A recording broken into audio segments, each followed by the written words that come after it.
ভাইফোঁটার দিনটা সবার জন্য হয়তো খুশির হয় না, কিন্তু খুশি খুঁজে নেওয়ার দায়িত্বটা কিন্তু নিজের কাছে। আচ্ছা চলো বুঝিয়ে বলছি। হ্যালো এভরিওয়ান, সবাই কেমন আছো? তো ভাইফোঁটার দিন সকাল সকাল উঠেই রেডি হয়ে নিলাম, আর আমি পরেছিলাম একটা এথনিক ওয়্যার। কেমন লাগছে অবশ্যই জানিও। কিন্তু আসলে ব্যাপারটা হলো, আমার নিজের কোনো দাদা বা ভাই নেই, আমরা দুই বোন। এদিকে জেঠুদের ছেলেরা আর মামার ছেলে, এই হলো আমার দাদার লিস্ট।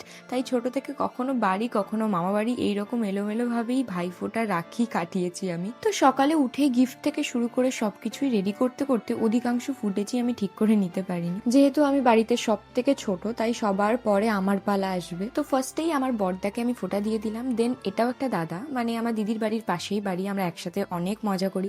আর এই যে হলো কিংশুক দা, আমার দিদির হাজবেন্ড, মতলব মাই জিজাজি। নাও সবার ফোঁটা দেওয়া কমপ্লিট, এবার তো যুদ্ধ শুরু আমার। তোমরা রাখির ব্লগে দেখে থাকবে ও কতটা শান্তভাবে রাখি পড়েছিল। তার একটাই কারণ যে সেখানে কেউ ছিল না, বাট একটু লোকজন দেখলেই না ওর দুষ্টুমি একদম লেভেল আপ হয়ে যায়।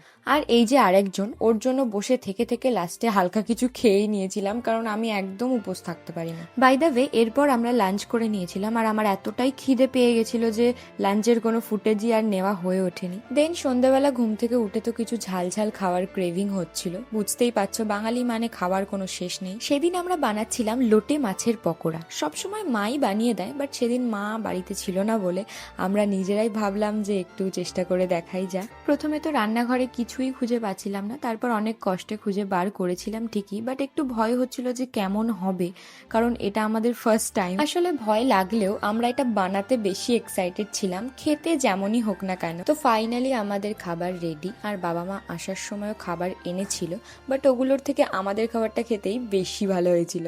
তো এখানেই ভিডিওটা এন্ড করলাম। ভালো লাগলে লাইক কমেন্ট শেয়ার করতে কিন্তু ভুলো না। Till then by.